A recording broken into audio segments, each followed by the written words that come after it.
El profeta, Khalil Gibran, 1923. Bienvenidos a Relatos Vivos. Yo soy Iván. En esta primera parte de El profeta, de Khalil Gibran, trataremos la partida, el amor, el matrimonio, los hijos y el dar. Comenzamos. Al-Mustafá, el elegido y bien amado, el que era un amanecer en su propio día, había esperado 12 años en la ciudad de Orfalese la vuelta del barco, que debía devolverlo a su isla natal. A los 12 años, en el 7º día de Yeleol, el mes de las cosechas, subió a la colina, más allá de los muros de la ciudad, y contempló el mar. Y vio su barco llegando con la bruma. Se abrieron entonces, de par en par, las puertas de su corazón, y su alegría voló sobre el océano. Cerró los ojos y oró en los silencios de su alma. Sin embargo, al descender de la colina, cayó sobre él una profunda tristeza, y pensó así en su corazón: ¿cómo podría partir en paz y sin pena? No abandonaré esta ciudad sin una herida en el alma. Largos fueron los días de dolor que pasé entre sus muros, y largas fueron las noches de soledad. ¿Y quién puede separarse sin pena de su soledad y su dolor? Demasiados fragmentos de mi espíritu he esparcido por estas calles, y son muchos los hijos de mi anhelo, que marchan desnudos entre las colinas. No puedo abandonarlos sin aflicción y sin pena. No es una túnica la que me quito hoy, sino mi propia piel, que desgarro con mis propias manos. Y no es un pensamiento el que dejo, sino un corazón, endulzado por el hambre y la sed. Pero no puedo detenerme más. El mar, que llama todas las cosas a su seno, me llama y debo embarcarme, porque el quedarse, aunque las horas ardan en la noche, es congelarse y cristalizarse y ser ceñido por un molde. Desearía llevar conmigo todo lo de aquí, pero ¿cómo lo haré? Una voz no puede llevarse la lengua y los labios que le dieron alas. Sola debe buscar el éter, y sola, sin su nido, volará el águila cruzando el sol. Entonces, cuando llegó al pie de la colina, miró al mar otra vez y vio a su barco acercándose al puerto, y sobre la proa los marineros, los hombres de su propia tierra. Y su alma los llamó, diciendo: «Hijos de mi anciana madre, jinetes de las mareas, cuántas veces habéis surcado mis sueños, y ahora llegáis en mi vigilia, que es mi sueño más profundo. Estoy listo a partir, y mis ansias, con las velas desplegadas, esperan el viento. Respiraré otra vez más este aire calmo. Contemplaré otra vez tan solo hacia atrás, amorosamente. Y luego estaré con vosotros, marino entre marinos. Y tú, inmenso mar, madre sin sueño. Tú que eres la paz y la libertad para el río y el arroyo. Permite un rodeo más a esta corriente, un murmullo más a esta cañada. Y luego iré hacia ti, como gotas sin límites a un océano sin límites». Y, caminando, vio a lo lejos cómo hombres abandonaban sus campos y sus viñas, y se encaminaban apresuradamente hacia las puertas de la ciudad. Y oyó sus voces llamando su nombre, y gritando de lugar a lugar, contándose el uno al otro de la llegada de su barco. Y se dijo a sí mismo: ¿será el día de la partida el día del encuentro? ¿Y será mi crepúsculo realmente mi amanecer? ¿Y qué daré a aquel que dejó su arado en la mitad del surco, o a aquel que ha detenido la rueda de su lagar? ¿Se convertirá mi corazón en un árbol cargado de frutos que yo recoja para entregárselos? ¿Fluirán mis deseos como una fuente para llenar sus copas? ¿Será un arpa bajo los dedos del poderoso o una flauta a través de la cual pase su aliento? Buscador de silencios soy. ¿Qué tesoros he hallado en ellos que pueda ofrecer confiadamente? Si es este mi día de cosecha, ¿en qué campos sembré la semilla y en qué estaciones sin memoria? Si esta es, en verdad, la hora en que levante mi lámpara, no es mi llama la que arderá en ella. Oscura y vacía levantaré mi lámpara. y el guardián de la noche la llenará de aceite y la encenderá. En palabras decía estas cosas, pero mucho quedaba sin decir en su corazón, porque él no podía expresar su más profundo secreto, y cuando entró en la ciudad, toda la gente vino a él, llamándolo a voces, y los viejos se adelantaron y dijeron: «No nos dejes, ha sido un mediodía en nuestros crepúsculos, y tu juventud nos ha dado motivos para soñar. No eres un extraño entre nosotros, no eres un huésped, sino nuestro hijo bien amado. Que no sufran aún nuestros ojos el hambre de su rostro». Y los sacerdotes y las sacerdotisas le dijeron: «No dejes que las olas del mar nos separen ahora, ni que los años que has pasado aquí se conviertan en un recuerdo. Has caminado como un espíritu entre nosotros, y tu sombra ha sido una luz sobre nuestros rostros. Te hemos amado mucho. Nuestro amor no tuvo palabras y con velos ha estado cubierto, pero ahora clama en alta voz por ti, y ante ti se descubre. Siempre ha sido verdad que el amor no conoce su hondura hasta la hora de la separación». Y vinieron otros también a suplicarle. Pero él no les respondió. Inclinó la cabeza y aquellos que estaban a su lado vieron cómo las lágrimas caían sobre su pecho. Él y la gente se dirigieron entonces hacia la gran plaza ante el templo, y salió del santuario una mujer llamada Almitra. Era una profetisa, y él la miró con enorme ternura, porque fue la primera que lo buscó y creyó en él cuando tan solo había estado un día en la ciudad. Y ella lo saludó diciendo: «Profeta de Dios, buscador de lo supremo, largamente has escudriñado las distancias buscando tu barco. Y ahora tu barco ha llegado, y debes irte. Profundo es tu anhelo por la tierra de tus recuerdos, y por el lugar de tus mayores deseos, y nuestro amor no te atará, ni nuestras necesidades detendrán tu paso. Pero sí te pedimos que antes de que nos dejes, nos hables y nos des tu verdad, y nosotros la daremos a nuestros hijos y a los hijos de nuestros hijos, y así no perecerá. En tu soledad has velado durante nuestros días, y en tu vigilia has sido el llanto y la risa de nuestro sueño. Descúbrenos ahora ante nosotros mismos, y dinos todo lo que existe entre el nacimiento y la muerte, como te ha sido mostrado». Y él respondió: «Pueblo de Orfalese, ¿de qué puedo yo hablar sino de lo que aún ahora se agita en vuestras almas? El amor», dijo Almitra, «háblanos del amor». Y él levantó la cabeza, miró a la gente y una quietud descendió sobre todos. Entonces dijo con gran voz: «Cuando el amor os llame, seguidlo. Y cuando su camino sea duro y difícil, y cuando sus alas os envuelvan, entregaos, aunque la espada entre ellas escondida os hiriera. Y cuando os hable, creed en él. Aunque su voz destroce vuestros sueños, tal como el viento norte devasta los jardines. Porque, así como el amor os corona, así os crucifica. Así como os acrece, así os poda. Así como asciende a lo más alto y acaricia vuestras más tiernas ramas, que se estremecen bajo el sol, así descenderá hasta vuestras raíces y las sacudirá en un abrazo con la tierra. Como trigo en gavillas, él os une a vosotros mismos. Os desgarra para desnudaros, os cierne para libraros de vuestras coberturas, os pulveriza hasta volveros blancos, os amasa hasta que estéis flexibles y dóciles, y os asigna luego a su fuego sagrado, para que podáis convertiros en sagrado pan para la fiesta sagrada de Dios. Todo esto hará el amor en vosotros, para que podáis conocer los secretos de vuestro corazón y convertiros, por ese conocimiento, en un fragmento del corazón de la vida.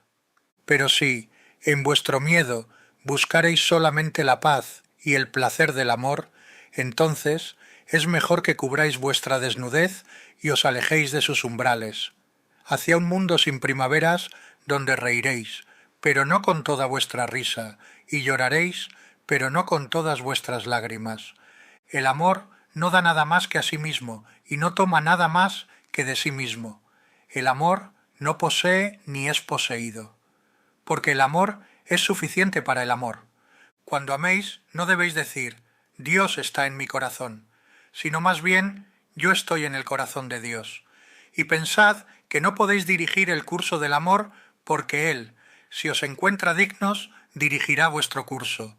El amor no tiene otro deseo que el de realizarse, pero si amáis y debe la necesidad tener deseos, que vuestros deseos sean estos, fundirse y ser como un arroyo que canta su melodía a la noche, saber del dolor de la demasiada ternura, ser herido por vuestro propio conocimiento del amor, y sangrar voluntaria y alegremente, despertarse al amanecer con un alado corazón y dar gracias por otro día de amor, descansar al mediodía y meditar el éxtasis de amar, volver al hogar con gratitud en el atardecer y dormir con una plegaria por el amado en el corazón y una canción de alabanza en los labios. El matrimonio. Entonces Almitra habló otra vez. ¿Qué nos diréis sobre el matrimonio, maestro? Y él respondió diciendo, nacisteis juntos y juntos para siempre. Estaréis juntos cuando las alas blancas de la muerte esparzan vuestros días. Sí, estaréis juntos aún en la memoria silenciosa de Dios. Pero dejad que haya espacios en vuestra cercanía, y dejad que los vientos del cielo dancen entre vosotros. Amaos el uno al otro, pero no hagáis del amor una atadura, que sea, más bien, un mar movible entre las costas de vuestras almas. Llenaos uno al otro vuestras copas, pero no bebáis de una sola copa. Daos el uno al otro de vuestro pan, pero no comáis del mismo trozo. Cantad y bailad juntos y estad alegres, pero que cada uno de vosotros sea independiente. Las cuerdas de un laúd están solas, aunque tiemblen con la misma música. Dad vuestro corazón, pero no para que vuestro compañero lo tenga, porque sólo la mano de la vida puede contener los corazones. Y estad juntos, pero no demasiado juntos, porque los pilares del templo están aparte, y ni el roble crece bajo la sombra del ciprés, ni el ciprés bajo la del roble. Los niños. Y una mujer que sostenía un niño contra su seno pidió, háblanos de los niños. Y él dijo, vuestros hijos no son hijos vuestros, son los hijos y las hijas de la vida, deseosa de sí misma. Vienen a través vuestro, pero no vienen de vosotros, y aunque están con vosotros, no os pertenecen. Podéis darles vuestro amor, pero no vuestros pensamientos, porque ellos tienen sus propios pensamientos. Podéis albergar sus cuerpos, pero no sus almas, porque sus almas habitan en la casa del mañana que vosotros no podéis visitar, ni siquiera en sueños. Podéis esforzaros en ser como ellos, pero no busquéis el hacerlos como vosotros, porque la vida no retrocede ni se entretiene con el ayer. Vosotros sois el arco desde el que vuestros hijos, como flechas vivientes, son impulsados hacia adelante. El arquero ve el blanco en la senda del infinito, y os doblega con su poder para que su flecha vaya veloz y lejana. Dejad alegremente que la mano del arquero os doblegue, porque así como él ama la flecha que vuela, así ama también el arco, que es estable. El dar. Entonces un hombre rico dijo, háblanos del dar. Y él contestó, dais muy poca cosa cuando dais de lo que poseéis. Cuando dais algo de vosotros mismos, es cuando realmente dais. ¿Qué son vuestras posesiones sino cosas que atesoráis por miedo a necesitarlas mañana? Y mañana, ¿qué traerá el mañana al perro que demasiado previsor entierra huesos en la arena sin huellas mientras sigue a los peregrinos hacia la ciudad santa? ¿Y qué es el miedo a la necesidad sino la necesidad misma? ¿No es en realidad el miedo a la sed cuando el manantial está lleno, la sed inextinguible? Hay quienes dan poco de lo mucho que tienen y lo dan buscando el reconocimiento, y su deseo oculto malogra sus regalos. Y hay quienes tienen poco y lo dan todo. Son estos los creyentes en la vida y en la magnificencia de la vida, y su cofre nunca está vacío. Hay quienes dan con alegría y esa alegría es su premio. Y hay quienes dan con dolor y ese dolor es su bautismo. Y hay quienes dan y no saben del dolor de dar, ni buscan la alegría de dar, ni dan conscientes de la virtud de dar. Dan como, en el hondo valle, da el mirto su fragancia al espacio. A través de las manos de los que como esos son, Dios habla, y desde el fondo de sus ojos, Él sonríe sobre la tierra. Es bueno dar algo cuando ha sido pedido, pero es mejor dar sin demanda, comprendiendo. Y, para la mano abierta, la búsqueda de aquel que recibirá es mayor goce que el dar mismo. ¿Y hay algo, acaso, que podáis guardar? Todo lo que tenéis será dado algún día. Dad, pues, ahora que la estación de dar es vuestra y no de vuestros herederos. Decís a menudo, daría, pero solo al que lo mereciera. Los árboles en vuestro huerto no dicen así, ni lo dicen los rebaños en vuestra pradera. Ellos dan para vivir, ya que guardar es perecer. Todo aquel que merece recibir sus días y sus noches, merece seguramente de vosotros todo lo demás. Y aquel que mereció beber el océano de la vida, merece llenar su copa en vuestro pequeño arroyo. ¿Y cuál será mérito mayor que el de aquel que da el valor y la confianza, no la caridad, del recibir? ¿Y quiénes sois vosotros para que los hombres os muestren su seno y os descubran su orgullo, para que así veáis sus merecimientos desnudos y su orgullo sin confusión? Mirad primero si vosotros mismos merecéis dar y ser un instrumento del dar, porque, a la verdad, es la vida la que da a la vida, mientras que vosotros, que os creéis dadores, no sois sino testigos, y vosotros, los que recibís, claro que todos vosotros sois de ellos.